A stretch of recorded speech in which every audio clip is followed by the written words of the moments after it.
Question 2 में कह रहा है complete the reaction scheme to show the mechanism of reaction of 1 bromobutane with hydroxide and to produce R. Include all the necessary charges, dipoles, lone pairs and curly arrows and the structure of R. तो ये हमारे पास जो alkyl halide यहाँ पे बना हुआ है, एल्काइल हैलाइड या हैलोजन एल्केन, इसको अगर हम देखें तो जो जिस कार्बन के साथ हैलोजन है उस कार्बन के साथ डायरेक्टली एक कार्बन अटैच्ड है, तो this is the primary alkyl halide. और प्राइमरी एल्काइल हैलाइड में हमारे पास जो रिएक्शन मैकेनिज्म होता है वो होता है SN2 रिएक्शन मैकेनिज्म। तो पहले तो हमें ये डिसाइड करना होता है कि भाई रिएक्शन मैकेनिज्म SN1 बनाना है, न्यूक्लियोफिलिक सब्स्टिट्यूशन 1 बनाना है या न्यूक्लियोफिलिक सब्स्टिट्यूशन 2 बनाना है। क्योंकि ये प्राइमरी एल्काइल हैलाइड है तो प्राइमरी एल्काइल हैलाइड में हमेशा SN2 रिएक्शन मैकेनिज्म फॉलो होगा और टर्शियरी एल्काइल हैलाइड में SN1 रिएक्शन मैकेनिज्म फॉलो हो रहा होगा। अब हमें इसमें जो है वो SN2 रिएक्शन मैकेनिज्म बनाना है और SN2 रिएक्शन मैकेनिज्म में क्या होता है कि जो पहले तो हम इस पे पार्शियल चार्जेस दिखा देंगे। कार्बन पे जो पार्शियल चार्ज होगा that would be partial positive, और ब्रोमीन क्योंकि मोर इलेक्ट्रोनेगेटिव है तो उस पे पार्शियल नेगेटिव चार्ज होगा। जो शेयर्ड पेयर ऑफ इलेक्ट्रॉन है it will be going more towards bromine. अच्छा, इसमें जो होता है इसका एक स्टेप और आगे दिखा दो बना के, हाइड्रोक्साइड आयन बेसिकली इसमें डायरेक्ट जो जाके अटैच होने की कोशिश कर रहा होता है, तो जो कार्बन ब्रोमीन बॉन्ड होगा वो साथ साथ ब्रेक हो रहा होगा, तो हम कार्बन ब्रोमीन बॉन्ड जो है ना वो डॉटेड बना देंगे ये दिखाने के लिए कि ये ब्रेक हो रहा है। बाकी सारी चीजें तो ऐसी रहेंगी, CH2 CH2 CH3, और जो हाइड्रोक्साइड आयन होगा ये जो है साथ में जबरदस्ती इसके साथ बॉन्ड बना रहा होगा, तो ये इसकी ट्रांजिएंट स्टेट हो गई, या जो इंटरमीडिएट है इसको हम ट्रांजिशन स्टेट कहते हैं या ट्रांजिएंट स्टेट कहते हैं। अच्छा, इसमें इसने कहा हुआ है कि show all the charges, dipoles, loan pairs and curly arrows. तो हमने डायपोल्स दिखाना है जो कि partial negative partial positive, bromine पे पार्शियल नेगेटिव, कार्बन पे पार्शियल पॉजिटिव।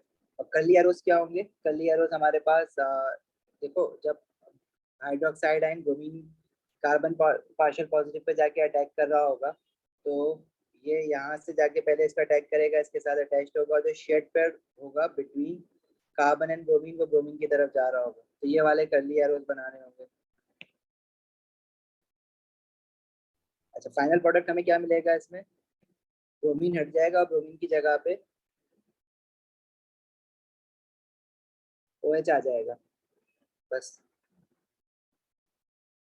तो ये हमारा OH आ गया, हाइड्रोजन एंड हाइड्रोजन। क्लियर है?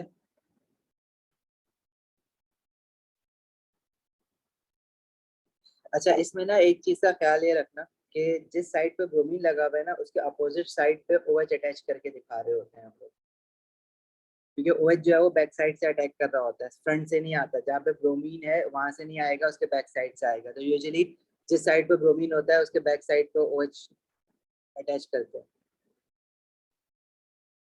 आवाज कम आ रही है मतलब आरफी, हमारे वॉल्यूम तो लो नहीं हुआ होगा?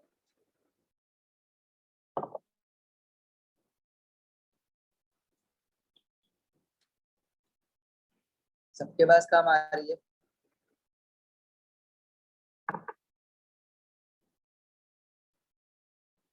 या टू?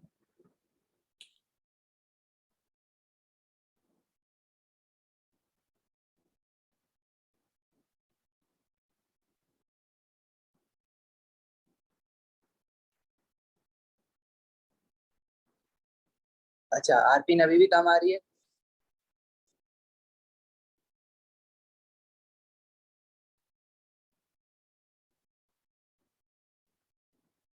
आरपी चेक करो, आपके पास वॉल्यूम डाउन हुआ होगा कहीं पे। अच्छा, नेक्स्ट क्वेश्चन है reaction sequence is shown. Bromoethane है, टर्शियरी हैलोजन एल्केन है या टर्शियरी एल्काइल हैलाइड है। रिएक्शन 1 में प्रोपेन नाइट्राइल बना है। देखो नाइट्राइल हमारे पास वो रिएक्शन है जब नाइट्राइल बनता है तो हम लोग एक कार्बन चेन में एक कार्बन इंक्रीज करवा रहे होते हैं। तो ये ऑर्गेनिक केमिस्ट्री का बड़ा इंपॉर्टेंट रिएक्शन है, सही है। अच्छा, उसके बाद रिएक्शन 2 में क्या हुआ है, हमने इस नाइट्राइल को कन्वर्ट कर दिया कार्बोक्सिलिक फंक्शनल ग्रुप में। पहले ब्रोमीन हटाया है, साइनाइड लगाया है, साइनाइड आयन न्यूक्लियोफिलिक सब्स्टिट्यूशन की वजह से साइनाइड आयन लगा होगा, फिर साइनाइड आयन को हमने कार्बोक्सिलिक फंक्शनल ग्रुप में कन्वर्ट किया। रिएक्शन 2 में हमने हाइड्रोलिसिस की है साइनाइड की, ठीक है। अच्छा जी,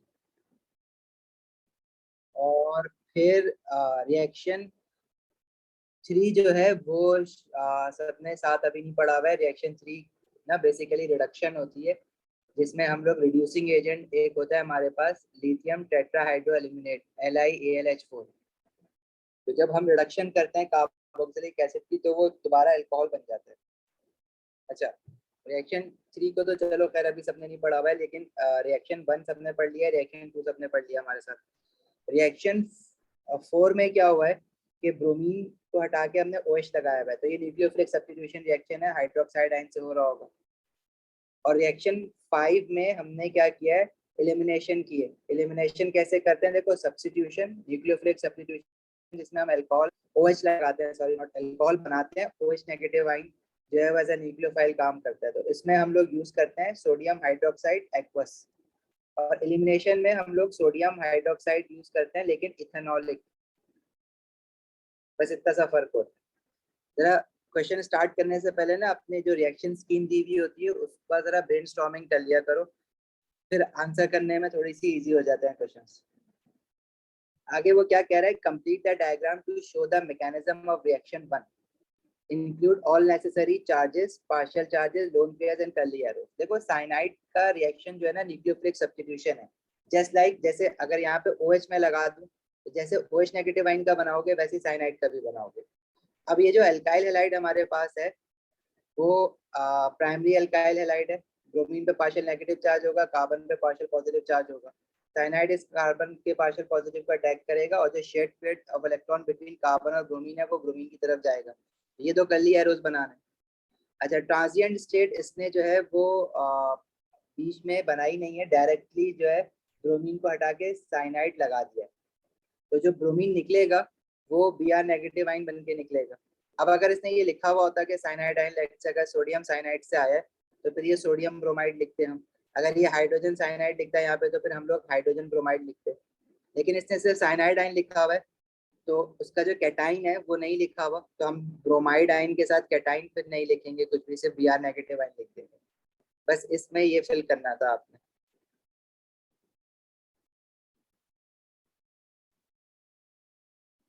याकूब बैक मतलब क्वेश्चन 2 की तरफ कह रहे हो जाने के लिए?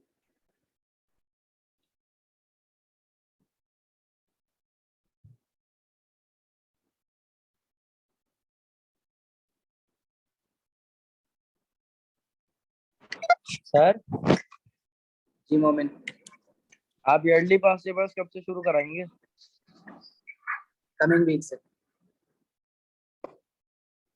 जब वीक आ रहे हैं ना, एक ऑर्गेनिक के खत्म कर लो पेपर 2 मेरे साथ, पेपर 1 पेपर 2, और फिर उसके बाद हम लोग ना ईयरली पे आ जाएंगे, मतलब कमिंग वीक से अराउंड वेंसडे से हम ईयरली पे आ जाएंगे। अभी ट्राई करेंगे कि डेली क्लासेस कर लें इसी टाइम पे, ताकि ऑर्गेनिक सारा हमारा ना वाइंड अप हो जाए। ठीक है, रोज एक ईयरली कर लेंगे तो हमारे पास अच्छे खासे ईयरली हो जाएंगे हमारे एग्जाम तक।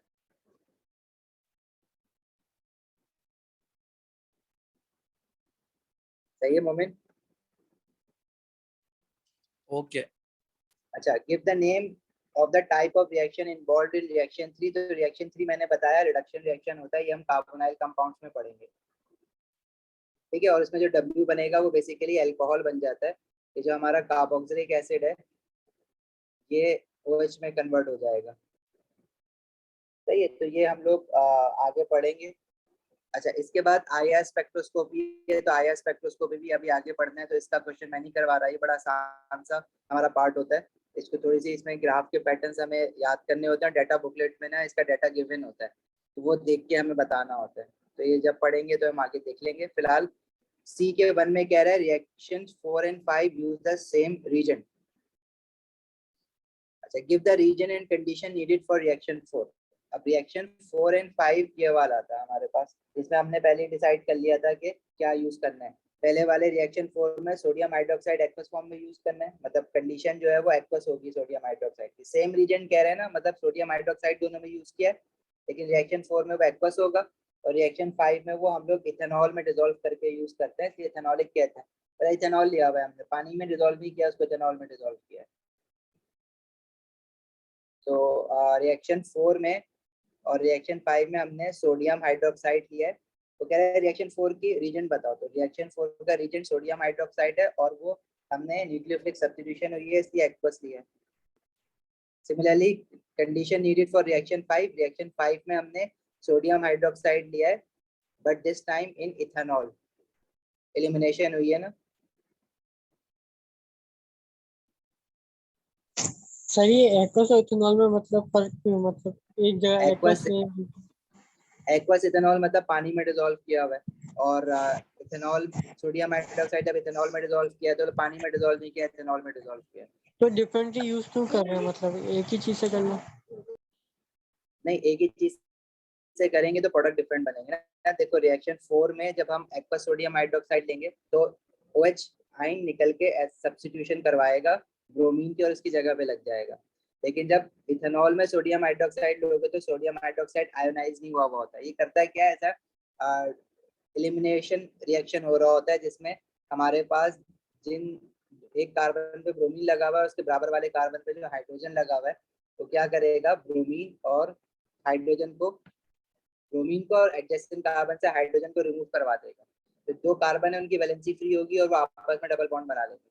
अब इसका रिएक्शन मैकेनिज्म हमारे सिलेबस में नहीं है। अगर रिएक्शन मैकेनिज्म इसका पढ़ते तो हमें समझ आता कि ऐसा क्यों हो रहा है इथेनॉल में जब सोडियम हाइड्रोक्साइड डाला है। अब एक नहीं है, बस हमें ये याद रखना है। Okay Right?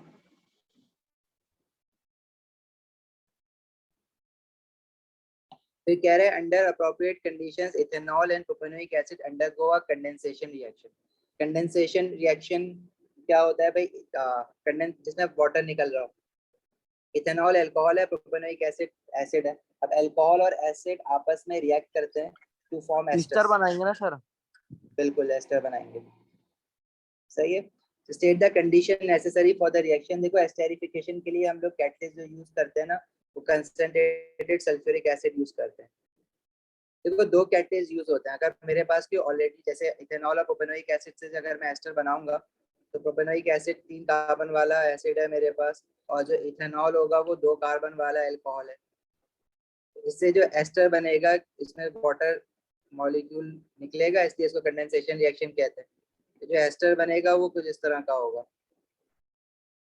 और इसका नाम क्या होगा, अल्कोहल इथेनॉल है तो it's name would be ethyl, और एसिड प्रोपेनोइक एसिड है तो इथाइल प्रोपानोएट, राइट। अच्छा अब देखो बाकी हाइड्रोजन मैंने नहीं लगाए, वो देख लेना खुद ही। वैसे अभी ये बनाने के लिए नहीं कहा है, तो मैंने अच्छे समझाने के लिए बना रहा हूँ। देखो हम लोग ना दो जगह पे कैटलिस्ट यूज करेंगे। तो कैटलिस्ट कहाँ दो जगह पे यूज करेंगे, एक तो एस्टेरिफिकेशन करने के लिए जो कैटलिस्ट यूज करते हैं वो कंसंट्रेटेड सल्फ्यूरिक एसिड होता है।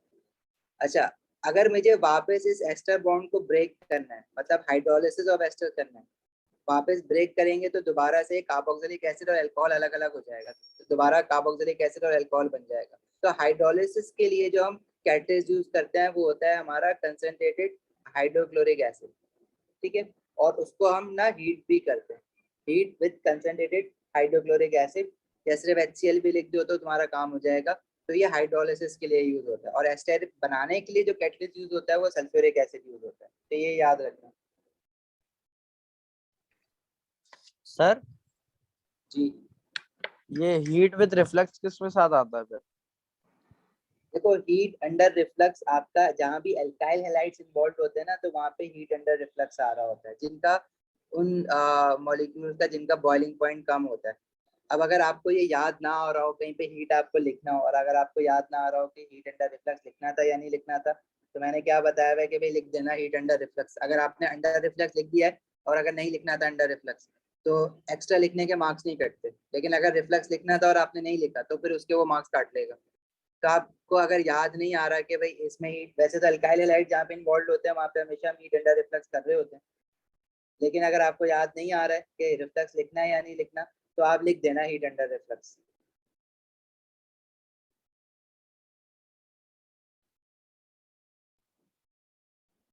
अच्छा कह रहे draw the skeletal formula of the organic product of this reaction. तो जो एस्टर बना है उसका स्केलेटल फॉर्मूला बनाना है। अभी एस्टर हमने बना तो लिया है, इसका स्केलेटल फॉर्मूला अब आप लोग जरा देख लो किस तरह से बनेगा।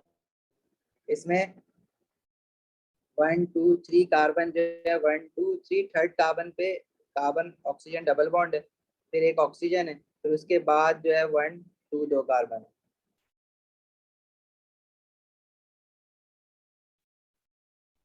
सही है। और एस्टर का नाम हमने क्या बताया था, इथाइल प्रोपेनोएट।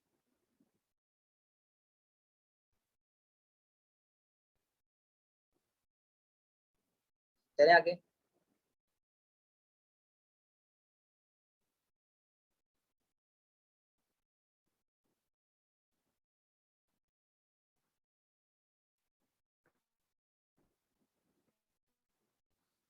अच्छा ये वाला क्वेश्चन कार्बोनाइल कंपाउंड्स है। कार्बोनाइल कंपाउंड अभी हमने पढ़ा नहीं है, नेक्स्ट क्लास में पढ़ेंगे सबके साथ। तो ये वाला क्वेश्चन पार्ट ई ना, इसका मैं अभी छोड़ रहा हूँ, लेकिन इस पे ना पेंडिंग लिख दो, इसको करना है, छोड़ना नहीं है क्वेश्चन को। कार्बोनाइल कंपाउंड नेक्स्ट क्लास में पढ़ लोगे तो हम आगे ये क्वेश्चन कर लेंगे। क्वेश्चन 4 में आगे क्वेश्चन तो सारे वैसे ही एक ही तरह के रिएक्शन दिख रहे होंगे तुम्हें। हैलोजन एल्केन्स में आपने सोडियम हाइड्रोक्साइड के साथ रिएक्शन देखा है, नाइट्राइल फॉर्मेशन देखी है, अमोनिया के साथ अमाइन बन जाएगा। तो यही रिएक्शन है जो आगे आगे पीछे घूम के इन्हीं पे क्वेश्चन बने होंगे हैलोजन एल्केन के। अब इसमें देखो रिएक्शन 1 जो हो रहा है उसमें एल्काइल हैलाइड से अल्कोहल बन रहा है, तो हमें पता है कि हमने इसमें सोडियम हाइड्रोक्साइड एक्वस लेना है। रिएक्शन 2 में हाइड्रो अल्कोहल से वापस एल्काइल हैलाइड बन रहा है, तो उसके लिए फिर हम लोग HCl ले सकते हैं। सही है, उसको हमने HCl डायरेक्टली भी नहीं लिया था, लेकिन हम ले सकते हैं अगर चाहो। HCl के साथ भी करवाया था ये रिएक्शन, अगर तुम्हें याद हो तो PCl5 के साथ भी हो जाता है, PCl3 के साथ भी हो जाता है। यही रिएक्शन जो है वो सल्फर डाइक्लोराइड ऑक्साइड के साथ भी किया था, SOCl2। अच्छा फिर जो X बन रहा है उसमें क्या है, क्या heat with sodium hydroxide in ethanol, ये हमें पता है एलिमिनेशन है, एल्कीन बन जाएगा इसमें। रिएक्शन 1 जो है वो न्यूक्लियोफिलिक सब्स्टिट्यूशन है, क्योंकि प्राइमरी अल्काइल हैलाइड है तो ये SN2 रिएक्शन मैकेनिज्म हो रहा होगा। सही है। अच्छा Y जो बन रहा है इसमें हमने क्या किया है, क्रोमेट आइंस लिए। क्रोमेट बेसिकली ये K2Cr2O7 से आता है, ये हमें पता है ये ऑक्सीडाइजिंग एजेंट होता है। H पॉजिटिव आइन लिए हुए हैं क्योंकि ऑक्सीडाइजिंग एजेंट को हम एसिडिफाइड ऑक्सीडाइजिंग एजेंट लेते हैं। जब अल्कोहल को प्राइमरी अल्कोहल, अब सबको ये पता है कि प्राइमरी अल्कोहल क्या होता है, जब हम प्राइमरी अल्कोहल को ऑक्सीडाइज करते हैं ना तो प्रोडक्ट में कार्बोक्सिलिक एसिड बनता है। तो ये जो Y बनेगा वो CH3COOH, इथेनॉल से इथेनोइक एसिड बन जाएगा। तो ये भी हम कार्बोनाइल कंपाउंड्स में दोबारा पढ़ेंगे ये वाला reaction.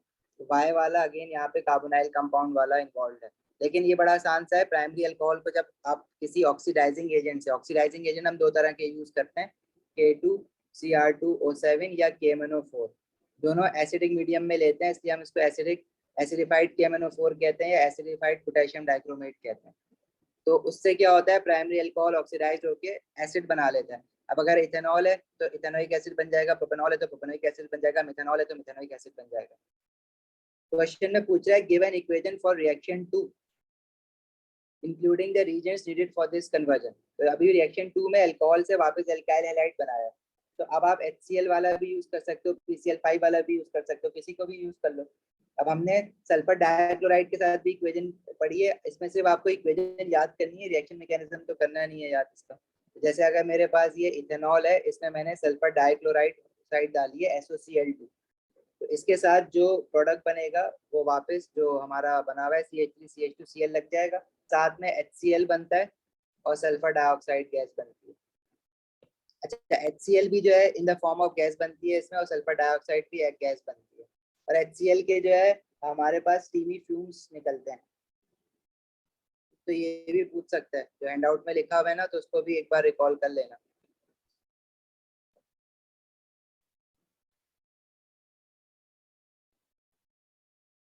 Jain skeletal formula class के एंड में पूछ लेना आप, दोबारा याद दिला देना, मैं चला जाऊंगा, अभी तो आगे बढ़ गए ना। फिर कह रहा है ये समझ में क्वेश्चन 4 के ही क्या पार्ट समझ समझ में नहीं आया सर। क्वेश्चन ये 4 का ए पार्ट देखो, ये रिएक्शंस हैं जो कि ना आपको याद रखने हैं। आप अल्कोहल का हैंडआउट देखोगे ना तो वहां पे हमने 3 रिएक्शंस पढ़े हुए थे, इक्वेशन लिखी हुई है कि अगर किसी अल्कोहल को आपने वापस हेलोजन एल्केन में कन्वर्ट करना है, एल्काइल हैलाइड बनाना है, और लेट से क्लोरोइथेन बनाना है, क्लोरीन लगाना है, तो मैं यहाँ पे क्या करूंगा, HCl ले लूंगा। लेकिन इसके जो बाकी प्रोडक्ट्स हैं वो भी आपको याद रखने पड़ते हैं। यही काम जो है ना, मैं अगर मुझे ब्रोमो एल्केन बनाना होगा तो फिर मैं हाइड्रोजन ब्रोमाइड ले लूंगा। तो यहाँ पे ब्रोमो एल्केन बन जाएगा। तो ये याद रखना है याकूब, अल्कोहल के हैंड आउट में देखो ये रिएक्शंस करे हुए हमने। इसी तरह अगर मुझे क्या कहते हैं, इससे क्लोरोइथेन बनाना है, तो क्लोरोइथेन बनाने के लिए मेरे पास और भी तरीके हैं। सिर्फ HCl के साथ रिएक्शन जरूरी नहीं है, PCl5 के साथ भी अगर रिएक्शन कराओगे तो ये जब भी हो जाएगा, लेकिन उसके जो प्रोडक्ट होंगे उसमें HCl और POCl3 बनेगा। इसी तरह सल्फर डाइक्लोराइड ऑक्साइड का SOCl2 के साथ भी रिएक्शन हो जाता है, जिसमें HCl और सल्फर डाइऑक्साइड भी बनता है। तो ये याद रखना है, अल्कोहल के हैंडआउट्स में ये लिखी हुई है।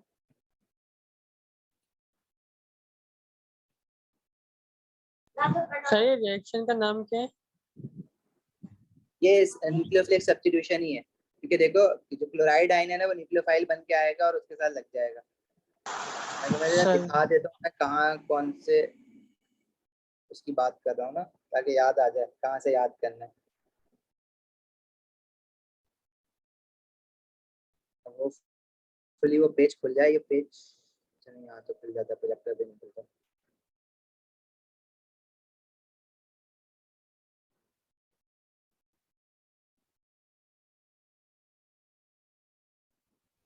ये वाले अल्कोहल का जो हैंड आउट है, पेज नंबर 242, बुक कौन सी है आपकी, बुक 3 में नहीं, बुक 5 में, हैंड आउट्स की बुक में। ये रिएक्शन यहाँ पे लिखे हुए हैं, ये आपको याद करना है कि अगर आपने अल्कोहल से एल्काइल हैलाइड बनाना है तो SOCl2 के साथ ये प्रोडक्ट बनेंगे, PCl5 के साथ करोगे तो ये प्रोडक्ट बनेंगे।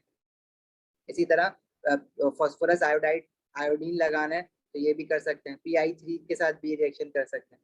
तो ये याद रखना। अच्छा, HCl का रिएक्शन जो है ना वो हमने डायरेक्टली नहीं पढ़ा था, वो उसके अंदर ना हम 2 रीजेंट्स और डालते हैं, बीच में HCl बनाते हैं। लेकिन आप HCl के साथ भी डायरेक्ट वो रिएक्शन लिख सकते हो। मैं दिखा देता हूँ कौन सी किसकी बात कर रहा हूँ।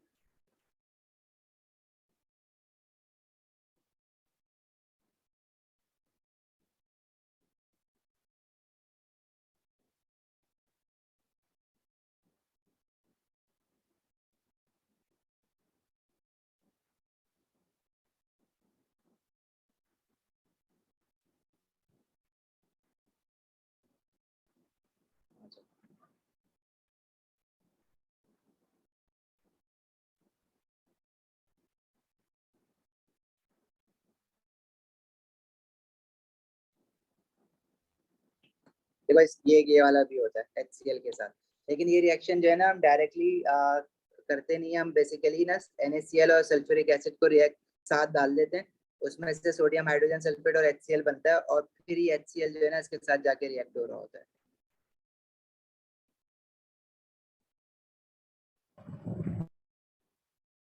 सही है, तो यहाँ पे 3 गलत लिखा हुआ है, ये हटा देना।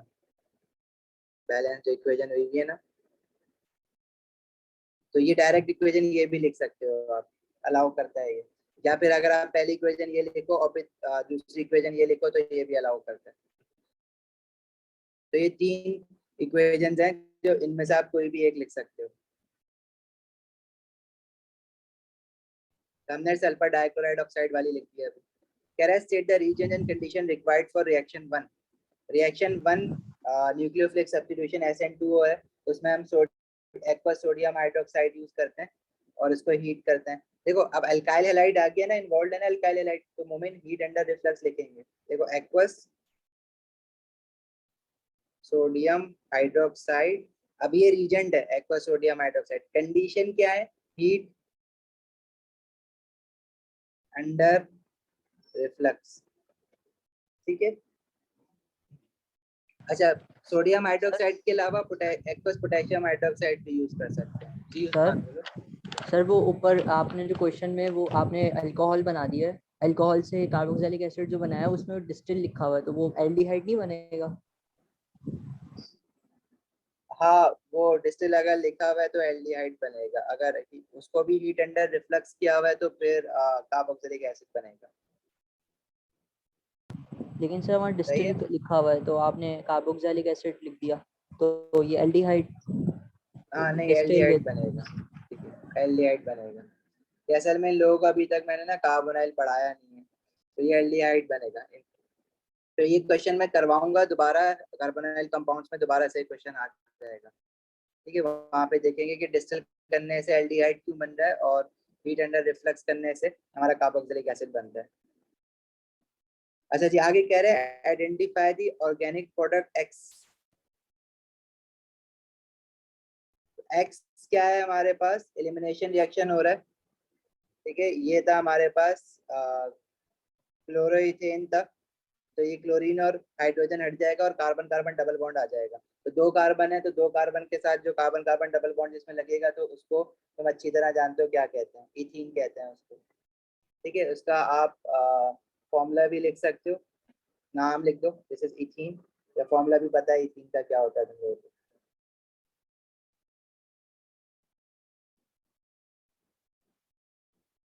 जब ये कह रहे हैं nitric acid is added to products of the reaction of chloroethane with sodium hydroxide in ethanol. तो सोडियम हाइड्रोक्साइड जब इथेनॉल के साथ हमने डाला है तो इथीन बना है। उसमें वो कह रहा है कि नाइट्रिक एसिड डाला है हमने, silver nitrate solution is then added to the mixture. तो देखो इसमें जो क्लोराइड आइन है, ये क्लोराइड आइन निकला है ना, ठीक है। अब ये क्लोरीन जब निकला है, जब आप सिल्वर नाइट्रेट डालोगे तो सिल्वर के हेलोजेंस के साथ हमने प्रेसिपिटेट के कलर्स याद करें, तो जो सिल्वर आइन क्लोराइड आइन के साथ जो पीपीटी बनाता है वो सिल्वर क्लोराइड व्हाइट पीपीटी होता है। ठीक है, इसी तरह आपने सिल्वर ब्रोमाइड का कलर भी याद रखना है, क्रीम पीपीटी होता है। और सिल्वर आयोडाइड का कलर भी याद रखना है जो कि येलो पीपीटी होता है। यहाँ पे वो कह रहा है कि state what would you observe, तो यहाँ पे व्हाइट पीपीटी बनेगा। ठीक है, अब इतना दिमाग नहीं लगाना कि भाई क्या नाइट्रिक एसिड क्या कर रहा है, सिल्वर नाइट्रेट क्या कर रहा है, ये ओ लेवल से हम पढ़ते आ रहे हैं। सिल्वर नाइट्रेट को जब हम डालेंगे क्लोराइड आयोडाइड या ब्रोमाइड के टेस्ट के लिए, तो प्रेसिपिटेट बनते हैं। सिल्वर क्लोराइड का व्हाइट पीपीटी, सिल्वर आयोडाइड का येलो पीपीटी, सिल्वर ब्रोमाइड का क्रीम पीपीटी, ये सारे कलर्स याद रखना। और फिर कह रहा है आयनिक इक्वेशन लिख दो including state symbol for the reaction responsible for the observation into. तो भाई सिल्वर आइन आयनिक इक्वेशन लिखनी है ना, तो सिल्वर आइन क्लोराइड आइन आपस में रिएक्ट करके सिल्वर क्लोराइड बनाएगा। अब सिल्वर क्लोराइड पीपीटी है, तो प्रेसिपिटेट की जो हमेशा स्टेट होती है वो सॉलिड होती है, और जब भी आइंस होते हैं उनकी जो स्टेट होती है वो एक्वस होती है। ठीक है, सिल्वर नाइट्रेट सोल्यूशन लिया है ना, मतलब एक्वस सिल्वर नाइट्रेट है, तो जो आइंस होंगे उनकी स्टेट सिंबल क्या होगी, एक्वस होगी, और जो प्रेसिपिटेट होता है उनका स्टेट सिंबल सॉलिड होता है। सिल्वर ब्रोमाइड के साथ भी ऐसी आयनिक इक्वेशन बनेगी, सिल्वर आयोडाइड के साथ भी ऐसी आयनिक इक्वेशन बनेगी। अच्छा, फिर कह रहा है identify the organic product Y which is distil out of the reaction mixer. तो वो जो अभी हम बात कर रहे थे, जो उस्मान कह रहा है कि अगर हम ऑक्सीडाइज कर रहे हैं किसी प्राइमरी अल्कोहल को, तो देखो प्राइमरी अल्कोहल को हम ऑक्सीडाइज जब करते हैं तो हमारे पास पहले जो है ना वो एल्डिहाइड बनता है। अब एल्डिहाइड जिसने पढ़ा हुआ है चलो ठीक है, जिसने नहीं पढ़ा हुआ ना तो ये फंक्शनल ग्रुप होता है, और उसको अगर हम फर्दर ऑक्सीडाइज करते हैं तो फिर ये कार्बोक्सिलिक एसिड बन जाता है। अब प्रॉब्लम ये है कि अगर हम इसको सिर्फ हीट करते हैं ना, तो एल्डिहाइड जो है वो बनने के बाद इवेपोरेट होता है, तो हम उसको डिस्टिल करके निकाल लेते हैं। लेकिन अगर आप चाह रहे हो कि इस एल्डिहाइड को मैं फर्दर ऑक्सीडाइज करूं, इसको मैं उड़ने इवेपोरेट होने ना दूं, तो फर्दर ऑक्सीडाइज करने के लिए, अब पता है तुम्हें, इतना तो पता चल गया ना कि किसी चीज जो इवेपोरेट कर रही है, बॉयल हो रही है जल्दी, तो उसको फर्दर अगर मुझे रिएक्ट करवाना है तो मैं उसको हीट अंडर रिफ्लक्स करूंगा। तो अगर हीट अंडर रिफ्लक्स लिखा हुआ होता है तो मीन्स के हमने अल्कोहल से डायरेक्ट कार्बोक्सिलिक एसिड बनाया। अगर हीट करके सिर्फ हीट लिखा हुआ हो या साथ में डिस्टिल लिखा हुआ, अगर डिस्टिल ना भी लिखा हुआ, सिर्फ हीट लिखा हुआ, तो इट मीन्स हम एल्डिहाइड तक जा रहे हैं। लेकिन हीट अंडर रिफ्लक्स लिखा हुआ है तो मीन्स हम कार्बोक्सिलिक एसिड तक जा रहे हैं। तो बहरहाल अभी पढ़ेंगे तो वहां पे इस चैप्टर में इसको डिटेल में देखेंगे। और उसका रीजन ये होता है कि जो भाई अल्कोहल है इसका हायर बॉइलिंग पॉइंट है।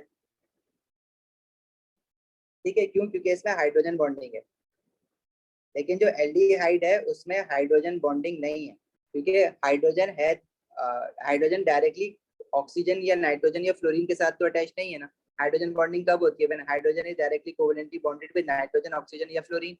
तो यहाँ पे तो हाइड्रोजन कार्बन के साथ अटैच्ड है, तो एल्डिहाइड में हाइड्रोजन बॉन्डिंग नहीं होती है, इसलिए इसका बॉइलिंग पॉइंट जो होता है वो कम होता है। इसी वजह से ये जो है वो जल्दी इवेपोरेट कर जाता है। तो if you want to further oxidise it into carboxylic acid, you have to reflux it, ताकि उसको ठंडा करके वापस वेपर उसके कंडेंस करके नीचे गिराओ और दोबारा उसको ऑक्सीडाइज कराओ, ऑक्सीडाइजिंग एजेंट के पास दोबारा लेके आ जाओ उसको। सही है, तो ये हम पढ़ेंगे कार्बोनाइल कंपाउंड। तो ये वाला पार्ट हम कार्बोनाइल के बाद देखेंगे। और फिर इसमें ये पूछा explain in terms of properties of intermolecular forces, ये अल्कोहल है एंड वाई एल्डिहाइड है। तो the choosing condition for the reaction, तो वही बात है कि बॉइलिंग पॉइंट अल्कोहल का ज्यादा होता है, एल्डिहाइड का कम होता है, तो इसलिए उसको हमें क्या करना पड़ता है, रिफ्लेक्स करना पड़ता है अगर तो एल्डिहाइड से फर्दर मुझे वो करवाना है, फर्दर ऑक्सीडाइज करवाना है, और उसका रीजन हाइड्रोजन बॉन्डिंग है। तो ये हम कार्बोनाइल कंपाउंड्स में इसको दोबारा से डिटेल में देखेंगे इस चीज को। अच्छा, ये क्वेश्चन हम लोगों ने कर लिया है उसमें, जब एल्केन्स के पास पेपर्स कर रहे थे ना, तो ये एल्केन्स में हमने एक क्वेश्चन कर लिया था बॉन्ड इंथैल्पी का। ये वैसा ही है जैसे एनर्जेटिक्स में करते हो, आपने इंथैल्पी चेंजेस निकालने और आपने रिएक्टेंट माइनस प्रोडक्ट करना है, bond enthalpies of reactant minus bond enthalpies of product, तो आपके पास ये आंसर आ जाएगा। ये हमने करा हुआ है, हम दोबारा नहीं कर रहे। और इसका रिएक्शन मैकेनिज्म क्या है, free radical substitution reaction mechanism है। इनफैक्ट ये रिपीट क्वेश्चन आ गया, एल्केन्स में भी डला हुआ था, यहाँ भी डल गया दोबारा से। तो ये हमने इनिशिएशन, प्रोपेगेशन और टर्मिनेशन के जो स्टेप्स करे थे वो ये सारे दोबारा से लिखने हैं। अभी ब्यूटेन के लिए लिखने हैं, तो ब्यूटेन के लिए हमने ये करा हुआ है, तो हम ये ना अभी आगे चलते हैं इसमें। इसमें कह रहा है chloroethane can be converted back into ethane by two stage process through an intermediate compound x. ठीक है, क्लोरोइथेन से वापस इथेन बनाया है। अब जरा दिमाग लगाओ और बताओ कि किस तरह से कर सकते हैं। कुछ रिएक्शन हमने इसमें से पढ़ लिए हैं, कुछ नहीं पढ़े हुए, लेकिन यहाँ पे बल्कि ये सारे ही पढ़ लिए हमने। तो हम रिएक्शन 1 में ऐसा क्या करें, एक्स क्या बने और फिर उसको हम एल्केन में कन्वर्ट करें। तो पहले अपना दिमाग लगा के सोचो 2 मिनट कि क्या हो सकता है।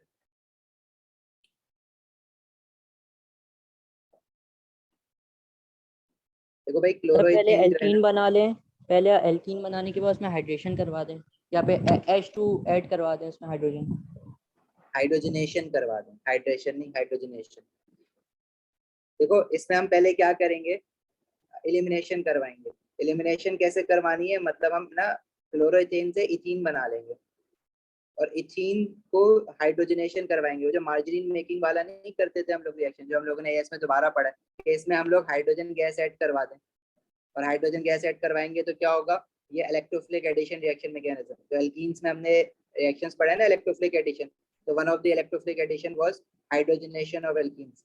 तो ये दोबारा इथीन से इथेन बन जाएगा। तो क्लोरो इथेन को हमने पहले इथीन में कन्वर्ट किया और फिर इथीन की हाइड्रोजनेशन करवाई, उसको इथेन में कन्वर्ट किया। तो रिएक्शन 2 जो है ना वो हाइड्रोजनेशन है। हाइड्रोजनेशन की रिएक्शन कंडीशंस क्या होती हैं, हम लोग इसमें हाइड्रोजन गैस यूज करते हैं और एक कैटलिस्ट भी यूज करते हैं निकल, और उसको हीट करते हैं टू 150 डिग्री सेल्सियस। सही है। और रिएक्शन 1 जो है एलिमिनेशन रिएक्शन है, ये भी बार बार हम देख रहे हैं कि सोडियम हाइड्रोक्साइड इथेनॉल में लेंगे, इथेनॉलिक सोडियम हाइड्रोक्साइड, तो ये एलिमिनेशन हो जाएगी। और जो एक्स जो बन रहा है हमारा, वो क्या बन रहा है, इथीन बन रहा है। सही है, x is ethene. Suggest the region and condition needed for reaction 1। तो रीजन क्या है, aqueous सोडियम हाइड्रोक्साइड। कंडीशंस क्या है, हीट, अल्काइल हैलाइड इन्वॉल्व है तो हीट अंडर रिफ्लक्स। अच्छा, ये मैंने aqueous 1, सॉरी, ये मैंने, अब देखो मैंने aqueous लिख दिया तो मेरा गलत हो जाएगा आंसर, ऊपर मैं इथेनॉल कह रहा हूँ। एलिमिनेशन करवानी है, न्यूक्लियोफिलिक सब्स्टिट्यूशन नहीं करवानी। तो सोडियम हाइड्रोक्साइड इन इथेनॉल लेंगे and heat under reflux.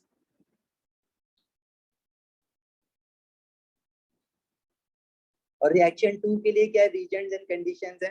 Reason क्या है, हाइड्रोजन गैस, और कंडीशंस क्या है, कैटलिस्ट निकल, और हीट भी लिख सकते हो और टेम्परेचर लिख दो तो ज्यादा अच्छा है। 150 डिग्री सेल्सियस तक हम हीट करते हैं इसको, heat to a temperature of 150 degree Celsius. सिर्फ हीट भी लिख दोगे तो काफी है, लेकिन कैटलिस्ट लिखना जरूरी है, कैटलिस्ट नहीं लिखोगे तो मार्क्स कटेंगे। तो निकल कैटलिस्ट यूज करते हैं, प्लेटिनियम भी यूज करते हैं, हम लोगों ने हैंड आउट में निकल लिखा हुआ है, तो तुम लोग निकल याद रखो। सही है। आगे कह रहा है give the structure of give the structures of 4 structural isomers. अब स्ट्रक्चरल आइसोमर्स पूछ रहा है, तो स्ट्रक्चरल आइसोमर 3 तरह के होते हैं, चेन आइसोमेरिज्म, पोजिशनल आइसोमेरिज्म और फंक्शनल ग्रुप आइसोमेरिज्म। ठीक है। स्टीरियो आइसोमेरिज्म में सिस ट्रांस आता है और ऑप्टिकल आता है, लेकिन इसने यहाँ पे क्लियरली बोला हुआ है स्ट्रक्चर आइसोमर्स बनाना है ब्रोमो ब्यूटेन के, and identify each as a primary, secondary और टर्शियरी। अब आपके पास ये जो मेन आपको उसने दिया हुआ है कंपाउंड, वो क्या दिया हुआ है 1 2 3 4 और ये ब्रोमीन दिया हुआ है। सही है। यहाँ पे सारे हाइड्रोजन लगे हुए होंगे। सही है। अच्छा, जब देखो आपसे पहला वाला तो आप यही बना दोगे ना, तो ये भी तो एक आइसोमर काउंट होगा, और ये क्या होगा, ये प्राइमरी है, प्राइमरी अल्काइल हैलाइड हो जाएगा, प्राइमरी। अब स्ट्रक्चर आइसोमर ऐसे बना सकते हो, आप पोजीशन चेंज कर सकते हो, ब्रोमीन फर्स्ट कार्बन पे लगा हुआ है तो आप सेकंड कार्बन पे लगा दो, एक आइसोमर तो ऐसे हो जाएगा। ब्रोमीन आपने सेकंड कार्बन पे लगा दिया, बाकी हाइड्रोजन। ठीक है। स्ट्रक्चर जब बनाने के लिए कहते हैं ना, तो आप क्या कहते हैं, जब वो कह रहा है सिर्फ स्ट्रक्चर बताओ, तो आप इस तरह से स्ट्रक्चर भी बता सकते हो, स्ट्रक्चर फॉर्मूला भी लिख सकते हो। उसने अगर स्पेसिफिकली कहा हुआ हो कि स्ट्रक्चर फॉर्मूला लिखना है, तो भाई फिर आपने ब्रोमीन ऐसे ब्रांच में डंडी मार के नहीं लगाना है, आपने फिर बकायदा स्ट्रक्चर फॉर्मूला लिखना है। लेकिन अभी उसने मुझे बोला हुआ नहीं है कि स्ट्रक्चर फॉर्मूला लिखना है, तो मैं स्ट्रक्चर ऐसे जैसे मैंने ऊपर बनाया वैसे भी बना सकता हूँ, स्ट्रक्चर फॉर्मूला भी लिख सकता हूँ, मेरे ऊपर है। मैं फॉर्मूला भी अगर बना दूं उसमें तो वो गलत नहीं कर सकता, क्योंकि स्ट्रक्चर में सब कुछ आ जाता है, लेकिन डिस्प्लेड फॉर्मूला बनाना बेवकूफ़ी, अपना टाइम वेस्ट करने वाली बात है। तो स्ट्रक्चर फॉर्मूला लिख सकते हो, और इस तरह से तुम ब्रोमीन डंडी मार के नीचे लगा दो तो वो भी चल जाएगा, क्योंकि जब तक उसने सिर्फ स्ट्रक्चर बोला हुआ है, लेकिन जब उसने स्ट्रक्चर फॉर्मूला कह दिया ना, तो फिर आपने सिर्फ ये फॉर्मूला लिखना है। अच्छा, ये हो जाएगा सेकेंडरी। इसी तरह और क्या बना सकते हो, टर्शियरी कोई अगर बनाना चाहो, टर्शियरी भी बन जाएगा। इसका मतलब इस तरह से आपके पास लाइक जिस कार्बन पे आपने ब्रोमीन लगाया उस कार्बन पे 2 3 CH3 लगा दो, ब्यूटेन है ना। इसका स्ट्रक्चर फॉर्मूला कैसे लिखोगे, देखो अगर मैं इसकी नंबरिंग करूं 1 2 3, तो सेकंड कार्बन पे हमारे पास ब्रोमीन भी लगा है और ब्रांच में एक मिथाइल भी लगा हुआ है, तो ब्रैकेट में मिथाइल भी आएगा।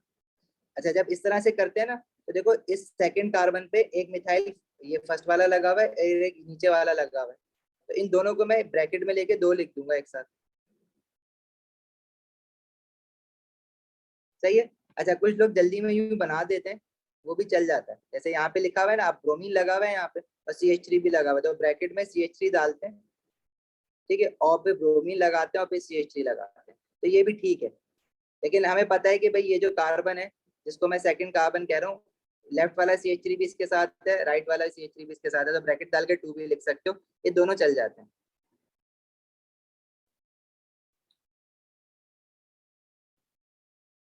क्योंकि देखो हेलोजन, मैंने सेकंड स्ट्रक्चर में देखो ब्रोमीन के साथ ब्रैकेट लगाया, अगर मैं ब्रोमीन के साथ ब्रैकेट ना भी लगाऊं ना, तो वो ऑब्वियस है कि it has to be in a branch, तो वो चल जाएगा।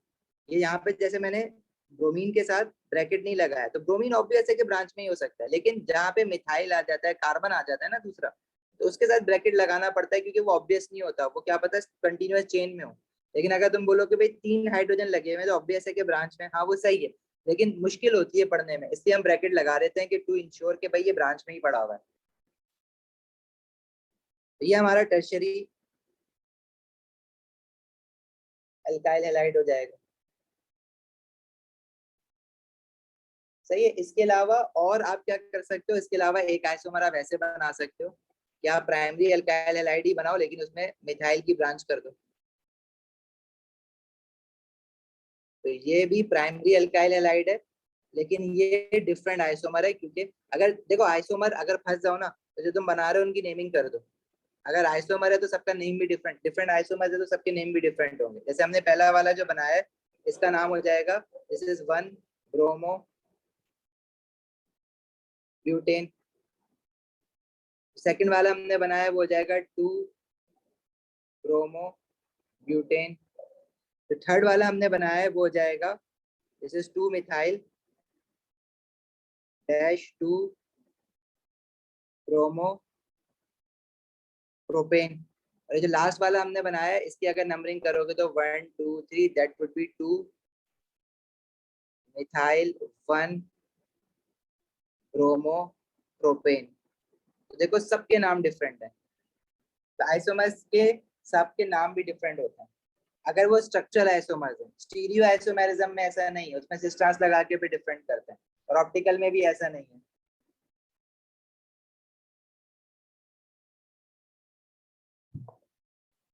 सही है, चलें आगे। सर इसमें फंक्शनल ग्रुप नहीं बना ना, क्योंकि इसमें एक ही फंक्शनल ग्रुप था, हम मतलब ये नहीं कर सकते थे हाँ, कि functional group alkane isomerism alkyl halides का नहीं बन सकता। ठीक है, फंक्शनल ग्रुप अल्कोहल का बनता है, कार्बोक्सिलिक एसिड का बनता है, एल्डिहाइड कीटोन्स का हो सकता है, लेकिन अल्काइल हैलाइड का हो ही नहीं सकता फंक्शनल ग्रुप आइसोमर।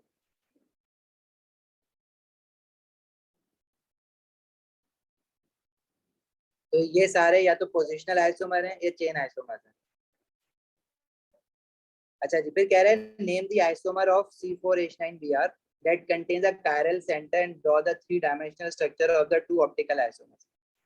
देखो इनमें से जितने भी आइसोमर्स हैं इसमें से हमें कायरल कार्बन वाला, मतलब ऐसा कार्बन जिसके 4 सिंगल बॉन्ड्स हो, तो सारे कार्बन के 4 सिंगल बॉन्ड्स हैं इसमें, लेकिन इसके क्या कहते हैं, चारों बॉन्ड डिफरेंट चीजें अटैच। तो उसके लिए फिर हमारे पास जो सेकंड कार्बन है ना, इस पे अगर ब्रोमीन लगा हुआ हो, मतलब 2 ब्रोमो ब्यूटेन की अगर हम बात करें ना, अगर मैं सेकंड कार्बन में ब्रोमीन लगा दूं, तो देखो इस कार्बन पे एक साइड पे ये 2 सी लगे हुए हैं, एक यहाँ लगा हुआ है और एक हाइड्रोजन लगा हुआ होगा, तो ये कायरल कार्बन बनेगा। तो इसको अगर मैं इस तरह से लिखूं, दिस इज लेफ्ट साइड पे इसके C2H5, एक साइड पे CH3, नीचे हाइड्रोजन और ऊपर ब्रोमीन, तो 4 सिंगल बॉन्ड है और चारों डिफरेंट चीजें अटैच। ठीक है, तो कौन से आइसोमर की बात चल रही है, 2 ब्रोमो ब्यूटेन। अच्छा, ऑप्टिकल आइसोमर बनाओगे कैसे, जो कायरल कार्बन है उसका टेट्राहेड्रल शेप बना दोगे, ये हमने देखा हुआ है। अच्छा, इसमें इसने कहा हुआ है कि 3-dimensional structure of the 2 optical isomers. अब देखो, इसने name the isomer that contains a chiral centre and draw the 3-dimensional structures. अब आपने यहाँ पे क्या करना है, Br एक जगह पे CH3 लगा हुआ है, तो अगर ये आपने वेज से बना दिया है, एक डॉटेड बना देना और एक ही बना देना। अगर आपने यहाँ CH3 लगा दिया है, इधर हाइड्रोजन लगा दिया, इधर C2H5 लगा दिया, तो इसका जो मिरर इमेज बनाओगे, मिरर इमेज में वेज मिरर के करीब आ रहा है, टुवर्ड्स द मिरर आ रहा है, तो यहाँ भी टुवर्ड्स द मिरर आएगा। डॉटेड इसके साथ है तो डॉटेड इसके साथ ही रहेगा और C2H5 पीछे चला जाएगा।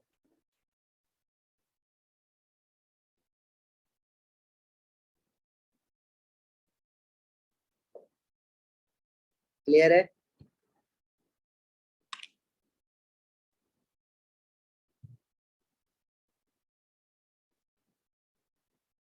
देखो ये जो C2H5 है ना, ये आप मिला के लिख सकते हो, ठीक है, क्योंकि इस क्वेश्चन की अक्सर इन क्वेश्चंस की अगर मार्किंग की चेक करो ना, तो कुछ जगहों पे इसने C2H5 को ना अलग अलग करके भी दिखाया हुआ होता है, मतलब ये CH2 बना हुआ है और साथ में CH3 ऐसे कर देगा वो, तो ये भी सही है। और कुछ जगहों पे उसने कंडेंस करके भी लिखा हुआ होता है। देखो डिस्प्लेड फॉर्मूला तो उसने बोला नहीं है, डिस्प्लेड फॉर्मूला बोलता तो फिर मैं जो CH3 है इसके भी कार्बन हाइड्रोजन बॉन्ड शो कर रहा होता और सारे कार्बन हाइड्रोजन बॉन्ड भी शो करता। तो यूं भी बना सकते हो, जैसे हमने पहले बनाया है उस तरह भी बना सकते हो। अच्छा, अब आपकी मर्जी है, जैसे फॉर एग्जांपल किसी ने इस तरह से बनाया कि जो मेरा वेज जो मैंने मिडल लाइन की तरफ बॉन्ड बनाया है वो CH3 लगाया हुआ है, और अगर कोई इस तरह से बना दे कि इधर जो है वो C2H5 लगा दे, सही है, इधर हाइड्रोजन लगा दे और इधर CH3 लगा दे, तो उसका भी सही होगा। ठीक है, ये ओरिएंटेशन फिक्स नहीं है, आप आगे पीछे कर सकते हो, क्योंकि एक ही कार्बन पे ये तो कभी भी आगे पीछे हो सकते हैं ना, तो उससे कोई फर्क नहीं पड़ेगा। अगर आपने इधर फर्स्ट बॉन्ड पे CH3 लगा दिया, किसी ने C2H5 लगा दिया है, या किसी ने यहाँ पे ब्रोमीन भी लिख दिया, तो उससे कोई फर्क नहीं पड़ेगा। या ब्रोमीन आपने ऊपर ही लिखना है, ये मस्ट है नहीं। इस तरह से भी हो सकता है कि ब्रोमीन आपने नीचे कर दिया, हाइड्रोजन ऊपर कर दिया। तो ये सारे आपके सही होंगे, तो इसमें घबराने की बात नहीं है कि हमने भाई CH3 कहाँ पे लिखना है या C2H5 कहाँ पे लिखना है या ब्रोमीन कहाँ पे लिखना है। तो आपको जहां दिल चेक कर रहा है लगा दो।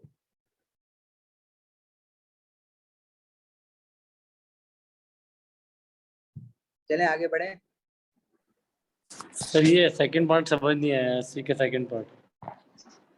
ये सर ये कायरल सेंटर। कायरल सेंटर याकूब ऑप्टिकल आइसोमेरिज्म पढ़ी है तुमने मेरे साथ? नहीं सर मैंने नहीं पढ़ी ना, वो नहीं पढ़ी।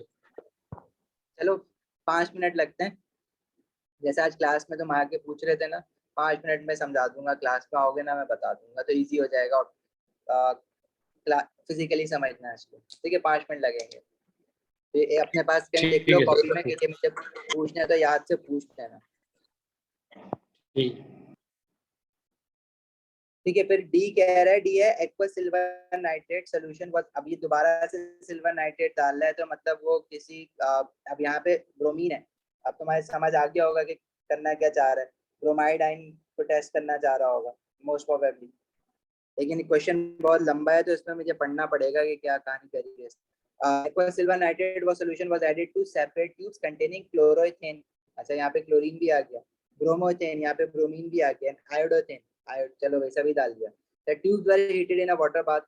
A yellow precipitate appeared first in the tube. Yellow precipitate silver iodide का होगा, containing iodoethane, followed by a cream precipitate silver bromide का होगा, and bromo finally a white precipitate. अब ये जो ऑर्डर इनका आ रहा है, तो सबसे पहले वो कह रहा है कि सिल्वर आयोडाइड आया। उसका रीजन क्या है? क्योंकि जब आयोडोथेन होगा तो कार्बन आयोडीन बॉन्ड सबसे वीकेस्ट होता है।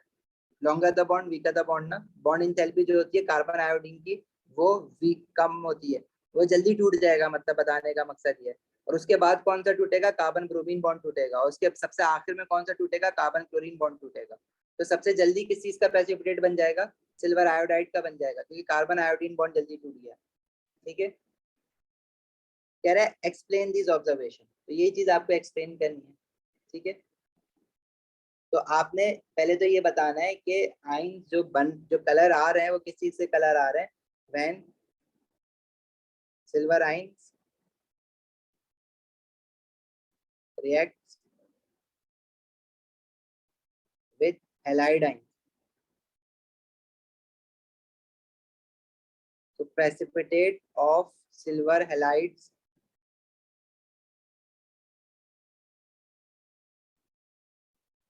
are formed। ठीक है, चाहो तो एक आयनिक इक्वेशन लिख दो जनरलाइज करके, हैलाइड आयन को एक्स नेगेटिव ले लो, अभी क्लोराइड भी हो सकता है, ब्रोमाइड भी हो सकता है, आयोडाइड भी हो सकता है। ये सॉलिड बनेगा प्रेसिपिटेट, और x negative ion halide ion aqueous होगा, सिल्वर आयन भी एक्वस होगा। मतलब एक्स नेगेटिव आयन की जगह क्लोराइड भी हो सकता है, ब्रोमाइड भी होगा और आयोडाइड भी होगा। ठीक है, अच्छा bond order of bond strength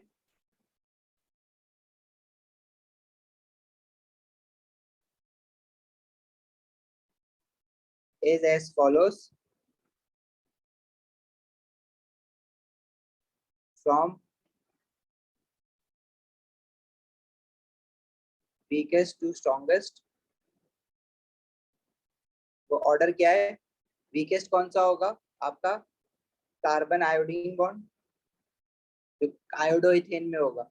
मतलब ये आयोडोइथेन ये है CH3CH2I, उससे स्ट्रॉन्गर होगा कार्बन ब्रोमीन बॉन्ड, और सबसे स्ट्रॉन्गर होगा कार्बन क्लोरीन बॉन्ड। ठीक है,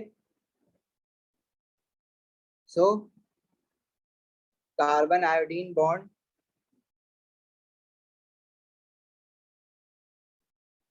breaks earliest, forming silver iodide, और सिल्वर आयोडाइड का येलो पीपीटी है। देन सिल्वर ब्रोमाइड, पे सिल्वर ब्रोमाइड बनेगा, उसका क्रीम पीपीटी है।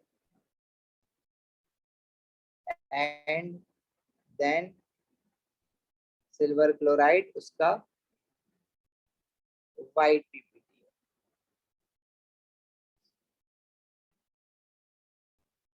आंसर देखो लिखना, आंसर लिखना जरूरी है मतलब प्रैक्टिस के लिए। लाइन कितनी लाइंस में किस तरह से क्या लिखना है, वर्डिंग क्या लेनी है, मतलब मार्किंग। जब आप क्वेश्चंस करो ना अपना, तो आंसर लिखने के बाद अपना आंसर मार्किंग की से जरूर चेक करना कि आपने क्या सारे पॉइंट्स कवर किए हैं या नहीं किए। और अगर आपको लग रहा है कि कोई पॉइंट आप मिस कर गए हो, तो वो पॉइंट वहीं पे लिख के याद कर लो, क्योंकि ये रिपीटेड क्वेश्चंस होते हैं, इसी तरह के क्वेश्चंस आते हैं। तो आपने याद करना है कि भाई ये इस तरह से लिखना है जब भी इस तरह का क्वेश्चन आएगा। और फिर अगर कुछ समझ नहीं आ रहा हो तो पूछ भी लेना, क्योंकि समझ आ जाती है ये बात कि भाई बॉन्ड वीकर है, लेकिन उसको लिखना कैसे है, इतनी सी लाइंस में पूरी बात कैसे अपनी एक्सप्रेस करनी है, तो उसके लिए प्रैक्टिस चाहिए होगी। वो प्रैक्टिस कैसे होगी, जब आप अपना आंसर लिखोगे तो मार्किंग की को फील हो, मतलब एक तरह से मार्किंग की के वर्ड याद करने में कोई क्या कहते हैं मसले की बात नहीं है। अगर आप एग्जैक्ट मार्किंग की के वर्ड लिखोगे, वही याद करोगे और वही लिखोगे क्वेश्चन में, तो ये वो पीएसटी सामने उर्दू वाला कहानी नहीं है कि आपने हर बंदे अलग अलग लिखेगा तो आंसर अच्छा लगेगा। इसमें मार्किंग की वाला वर्ड लिखोगे तो आपके आंसर के मार्क्स मिलने की प्रोबेबिलिटी बढ़ जाती है। सही है, तो मार्किंग की को पकड़ लो पक्की तरह। Give the full name of mechanism for the reaction between aqueous sodium hydroxide and bromoethane.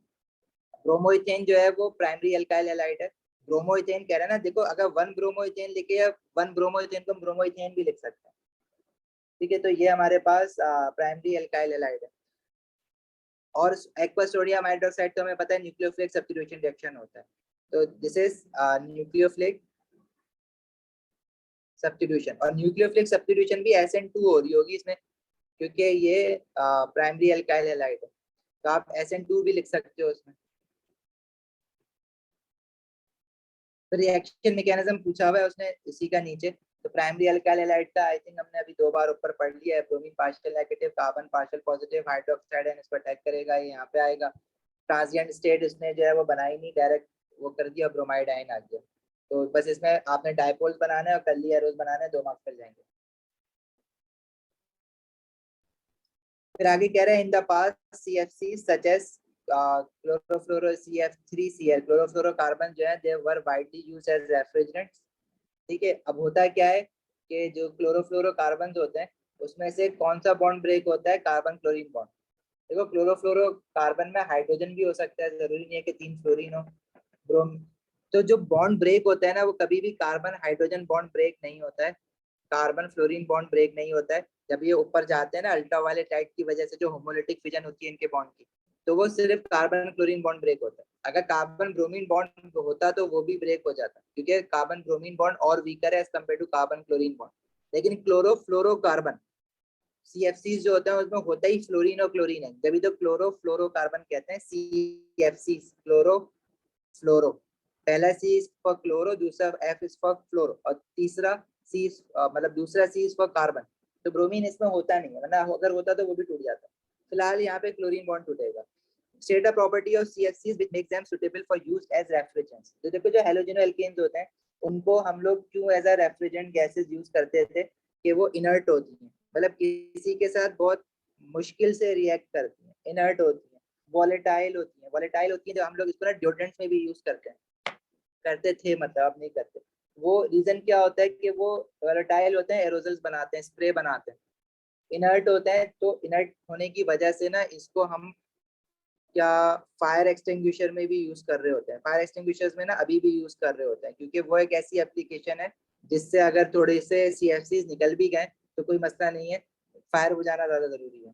और ये साथ में वॉलेटाइल होते हैं, वॉलेटाइल होने की वजह से इनका यूज कहाँ पे होता था, रेफ्रिजरेंट गैसेस में होता था। रेफ्रिजरेंट गैसेस जैसे AC की जो गैस होती है जो लीक हो जाती है, और फ्रिज की जो गैस होती है, लेकिन अब जो है ना ये यूज नहीं होते हैं एज ए रेफ्रिजरेंट गैसेस, ये बहुत पहले हमने बैन कर दिया।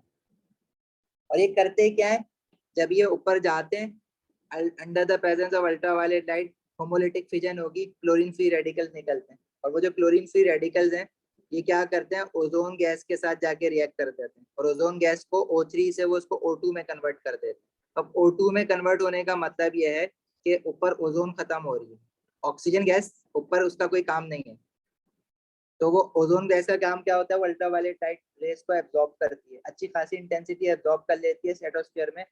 लेकिन अगर वो ओजोन लेयर नहीं होगी, डिप्लीशन ऑफ ओजोन लेयर हो जाएगी, तो फिर क्या होगा, वो ओजोन बेसिकली ऑक्सीजन बन जाती है।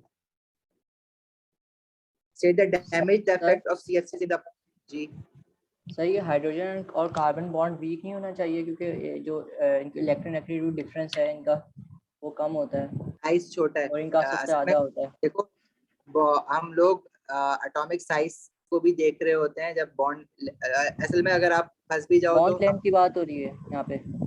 दोनों की बात हो रही है ना, कि अगर कार्बन क्लोरीन की बात करो तो क्लोरीन जो होता है उसकी इलेक्ट्रोनेगेटिविटी ज्यादा होती है, और जब मोर इलेक्ट्रोनेगेटिव एलिमेंट आपस में, मतलब दो ऐसे एटम जिनकी इलेक्ट्रोनेगेटिविटी डिफरेंस बड़ा है, वो जब आपस में बॉन्ड बनाते हैं ना, तो वो बॉन्ड हमेशा वीक बन रहा होता है, क्योंकि एक एटम उसमें से हमेशा इलेक्ट्रॉन लेके भागने के चक्कर में होता है।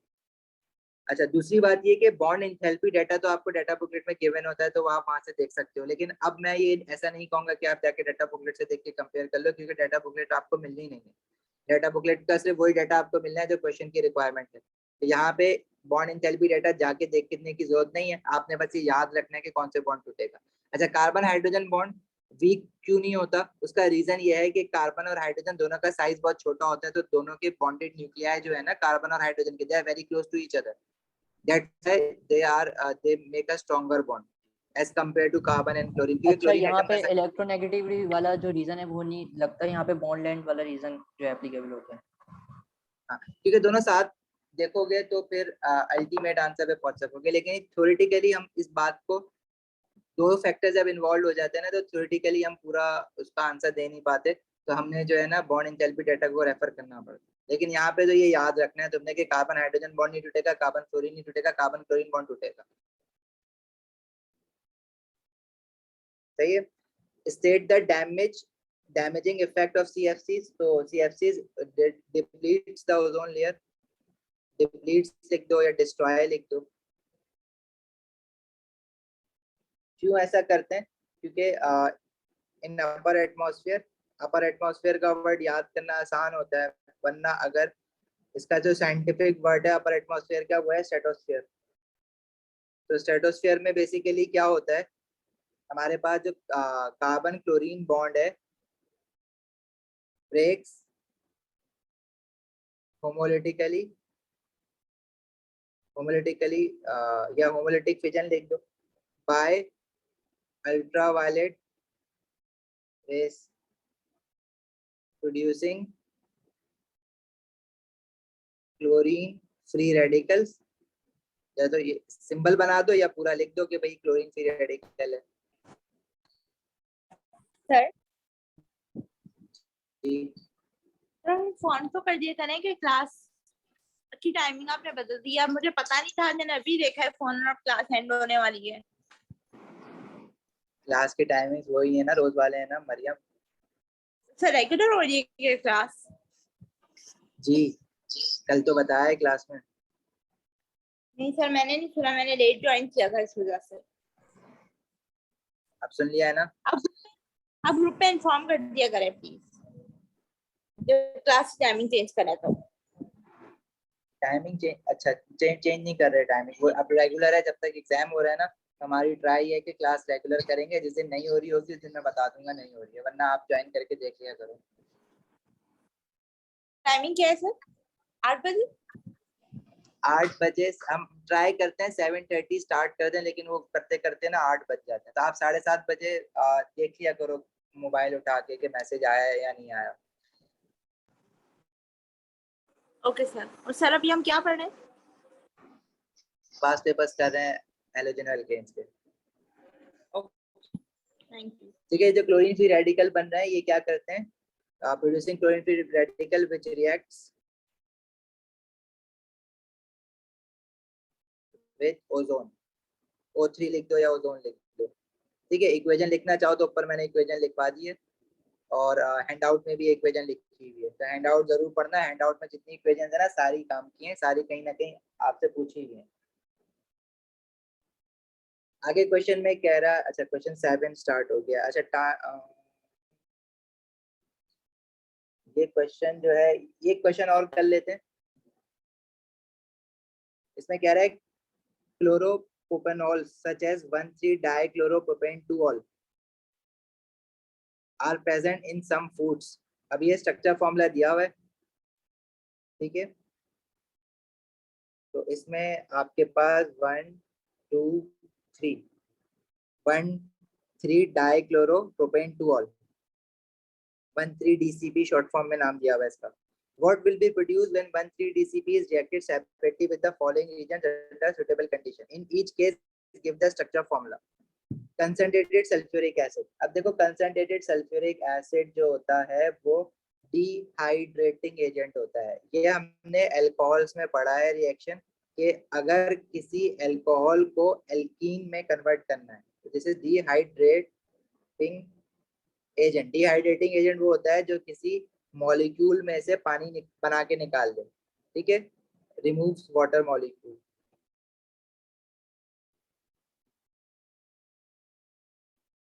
तो देखो अगर मैं इसका स्ट्रक्चर देखूं, बनाना नहीं है स्ट्रक्चर लेकिन समझने के लिए जरूरी है कि ये हमारे पास 3 कार्बन एटम्स हैं। सेकंड वाले कार्बन पे OH लगा हुआ है और फर्स्ट और थर्ड वाले कार्बन पे क्लोरीन लगा हुआ है। ऐसा ही है बाकी सारे कार्बन पे हाइड्रोजन लगा हुआ है। तो जब आप कंसंट्रेटेड सल्फ्यूरिक एसिड के साथ डाल के इसको हीट करोगे तो क्या पॉसिबिलिटीज हैं कि किसी अगर देखो पॉसिबिलिटी ये है डिहाइड्रेटिंग एजेंट जो है ना वो किसी भी अल्कोहल को, जैसे OH है ना, उसमें से OH और एडजेसेंट कार्बन पे हाइड्रोजन को रिमूव करता है। और अगर कोई अल्काइल हैलाइड है, अगर आपको अल्काइल हैलाइड और हाइड्रोजन रिमूव करना है तो उसके हैलाइड और हाइड्रोजन रिमूव करना है एल्कीन, इससे भी देखो एल्कीन बनेगा प्रोपीन और इससे भी देखो एल्कीन बनेगा। तो प्रोडक्ट तो सेम बनेगा लेकिन दोनों को रिएक्शन डिफरेंट है, दोनों एलिमिनेशन रिएक्शन है, लेकिन नीचे वाला जो हो रहा है ना जिसमें क्लोरीन और हाइड्रोजन रिमूव हो रहा है तो उसके लिए हम जो रिएजेंट यूज करेंगे वो सोडियम हाइड्रोक्साइड इन इथेनॉल और हीट अंडर रिफ्लक्स। लेकिन अगर मुझे अल्कोहल OH और H रिमूव करना है तो फिर मैं concentrated sulphuric acid remove use करूंगा। तो अभी उसने मुझे कंसंट्रेटेड सल्फ्यूरिक एसिड यूज किया हुआ है तो बेसिकली OH निकलेगा जिस कार्बन पे से उसके किसी बराबर वाले कार्बन से हाइड्रोजन हटेगा, क्लोरीन नहीं हटेगा। मतलब अगर मैं इसको यूं करके बना दूं तो मैं समझाने के लिए क्लोरीन यहाँ कर दें हाइड्रोजन यहाँ कर दें, तो अगर मैंने इन दो कार्बन एटम के बीच में OH और H निकाला है तो आप अच्छा फिर आप ये भी कह सकते हो कि भाई व्हाट अबाउट दिस के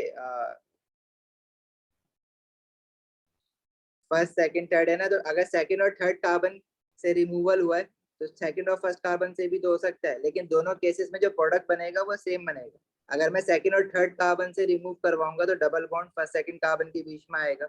अगर मैं फर्स्ट और सेकंड कार्बन से रिमूव करवाऊंगा OH और H तो यही प्रोडक्ट सेम बनना है, वो प्रॉप वन ही नहीं बनना है, ठीक है। लेकिन इसमें है क्या, जो क्लोरीन है ना वो अपनी जगह पे लगा रहेगा, क्लोरीन ने कहीं नहीं जाना है दोनों में, तो दोनों से प्रोडक्ट सेम ही बनना है। तो आइसोमर तो बनना नहीं है, तो एक ही प्रोडक्ट बनाना है, तो मैं इस टेंशन में नहीं पड़ूंगा कि मैं कौन सा वाला बनाऊं क्योंकि दोनों सेम बनना है। अगर दो अलग अलग बन रहे होते हैं जैसे ये 4 कार्बन एटम होते तो फिर जो है आपको फिर वो पूछता है कि बताओ कौन सा आइसोमर बना है, कितने आइसोमर्स बनेंगे, कितने प्रोडक्ट बनेंगे, लेकिन यहाँ पे तो दोनों एक ही है ना तो कोई एक ही बनाओगे। इस कार्बन के साथ है 2 हाइड्रोजन विच इज CH2, इसके साथ 1 हाइड्रोजन और इसके साथ 1 हाइड्रोजन। सर अगर तो इसका एलिमिनेशन वाटर की हो रही होगी तो हम उसमें वर्ड डिहाइड्रेशन का यूज करेंगे।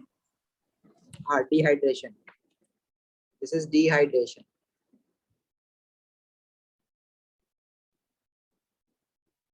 जब हाइड्रोजन ऐड होता है ना, जो वर्ड कंफ्यूज हो रहे होते हैं ना, एक होता है हाइड्रोजनेशन जिसमें हम हाइड्रोजन ऐड करवा रहे होते हैं, डिहाइड्रेशन मतलब रिमूवल ऑफ वाटर। हाइड्रेशन समझते हैं ना, एडिशन ऑफ वाटर, तो removal of water is dehydration.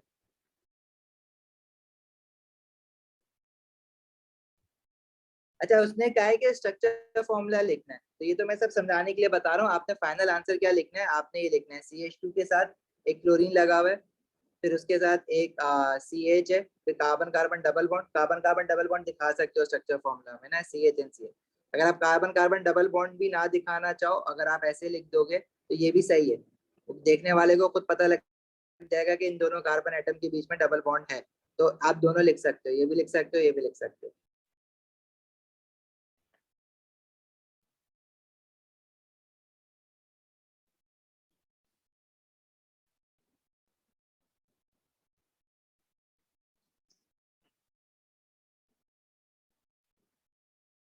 सही है याकूब, रिकॉर्डिंग देख लेना, रिकॉर्डिंग में भेजता हूँ क्लास के बाद। अच्छा, दूसरा रिएक्शन है, अच्छा इसमें अब लिखा हुआ बहुत सारा है, हमें फाइनल जो आंसर लिखना है ना भाई वो ये वाला लिखना है, या तो ये लिखोगे या नीचे वाला लिखोगे। एक्सेल ऑफ अमोनिया, अमोनिया को जब हम रिएक्ट करवाते हैं तो अल्काइल हैलाइड का अमोनिया के साथ रिएक्शन पड़ा है जिसमें अमाइंस बनते हैं। ठीक है, अल्काइल हैलाइड के हैंडआउट में देखना, साइनाइड के साथ रिएक्शन कराओगे अल्काइल हैलाइड का तो नाइट्राइल बनेगा, अमोनिया के साथ रिएक्ट कराओगे तो अमाइन बनेगा। और इसमें अमोनिया हम हमेशा एक्सेस अमोनिया लेते हैं, उसका भी रीजन हमने हैंडआउट में लिखा हुआ है, बात भी की है क्लास में कि एक्सेस अमोनिया क्यों लेना जरूरी है उसमें। अच्छा, इसमें क्या होगा, अल्काइल हैलाइड है तो हैलोजन हटेगा, अब दो हैलोजन है, क्लोरीन दो जगह, OH को कुछ नहीं करना है अमोनिया ने, क्लोरीन क्लोरीन को हटा के उसकी जगह NH2 लगा देना है। जब ये जो बनेगा तो जो आखिर के जो दो क्लोरीन है वहां पे NH2 आ जाएगा, और जो OH है वो अपनी जगह पे रहेगा, बाकी सारे हाइड्रोजन भी अपनी जगह पे रहेंगे। तो इसका स्ट्रक्चर फॉर्मूला जब बनाओगे तो NH2 CH2 CH bracket OH CH2 NH2, this is amine. अब इसमें दो अमाइन है एक साथ लगे हुए तो इसको हम डायमाइन बोलेंगे वैसे। सर NH3 होता है ना अमोनिया, तो उसमें से एक हाइड्रोजन कहाँ जाएगा वो हम दिखाएंगे? नहीं, वो जाने की तुम्हें जरूरत नहीं है, लेकिन ऑब्वियसली एक हाइड्रोजन निकला है और वो हाइड्रोजन जब निकलेगा तो आपका इसमें क्लोरीन निकाले ना तुमने तो वो HCl के साथ लग जाएगा। तो वो कह रहा है कि आपने स्ट्रक्चर फॉर्मूला बनाना है, स्ट्रक्चर फॉर्मूला तो आप ऑर्गेनिक प्रोडक्ट का बनाते हो ना, तो आपने ऑर्गेनिक प्रोडक्ट शो करना है, लेकिन 2 मोल ऑफ HCl बनेगा इसमें, जो Cl निकलेंगे दो, और अमोनिया ने दो, अमोनिया के मोल ने जो दो हाइड्रोजन अपने ड्रॉप किए हैं वो जो क्लोरीन निकले क्लोराइड आयन उसके साथ जाके जुड़ जाएंगे, HCl बना लेंगे।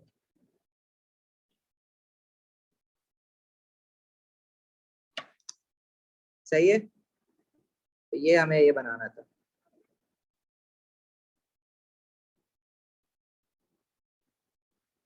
सहमा नेम बताओ इसका।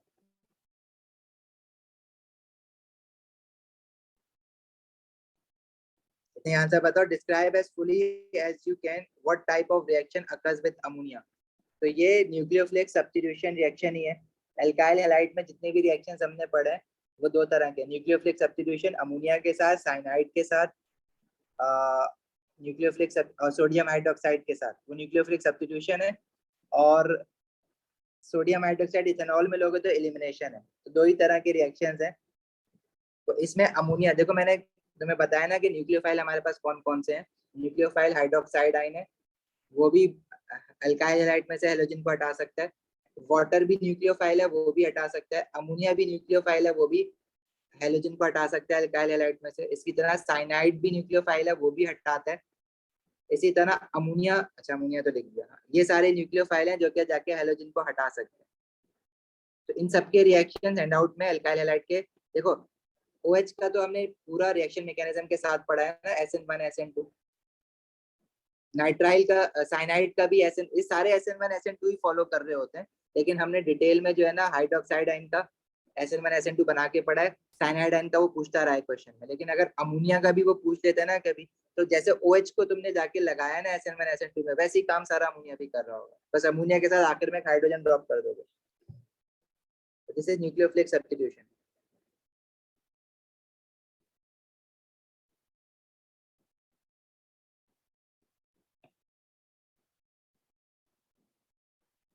क्लियर है? अच्छा, अब बाकी इसके देखो क्वेश्चन, इसमें बहुत सारे हैं हैलोजन एल्केन्स के इस फाइल में। तो जितने क्वेश्चंस करोगे, देखो पेपर 1 के लिए मैंने अभी कहा है कि पेपर 1 अगर आप पूरे नहीं करते हो, 50-80 MCQs अगर दिए हुए हैं, अगर उसमें से आप 20-25 भी कर लेते हो तो सही है। मैं कुछ MCQs जो है ना आप लोगों को अभी सैटरडे को टिक भी करके दे दूंगा कि भाई ये वाले MCQ जरूर कर लेना, बाकी बेशक अभी ना करो। लेकिन पेपर 2 का कोई क्वेश्चन नहीं छोड़ना, पेपर 2 के सारे करने हैं। नेक्स्ट वीक से अर्ली करेंगे तो वहाँ पे भी बहुत सारे क्वेश्चन आएंगे। तो अभी इस वीक में ऑर्गेनिक खत्म करनी है, पास पेपर उसके, और फिर अगले वीक से हम लोग, कमिंग वीक से हम लोग जो है वो ईयरली स्टार्ट करें। ठीक है, अब जा सकते हो। Thank you so much. Sir